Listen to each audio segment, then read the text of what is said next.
Today I want to talk a little bit about stress and anxiety, because here's what happens. When you're at school or you're in the playground or you're with friends, if you're in college, university, or high school, and you're sort of hanging out and you start to feel stressed, it's a normal reaction to something. The problem is when you feel stress and anxiety, you don't have the ability to get up and run around and do something about it. And that's why exercise is so important.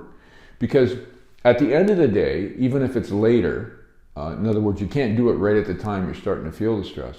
But if you go and do some exercise that we prescribe, your body's going to be able to respond or sort of deal with whatever it was that was happening as it would in real life. So thousands of years ago, if we were walking along and all of a sudden we heard some noise that told us maybe something was going to come out and steal our food, we might suddenly get stressed and anxious, because that puts a lot of energy through hormones and things into our bloodstream. Our brain gets more alert. We start thinking things. We may suddenly remember previous things or other things that have happened. And we have all this stuff going on that makes us run or fight.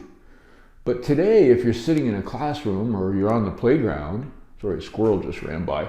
You're sitting in in the classroom, and this happens. You can't just get out and exercise, but you have to get it out sometime during that day before you try to go to sleep. So that's why, for stress and anxiety, if you're working with us, we're going to recommend you do your workout at the end of the day, because that will help you handle any stress that you may have had.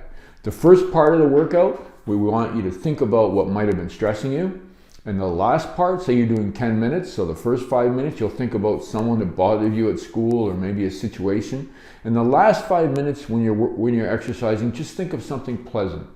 Maybe it's a forest or a beach scene or just anything to get your mind off that while you finish your workout. And that will help you handle stress and anxiety every day. I'm Dr. Henry Speck. Again, thanks for working out today.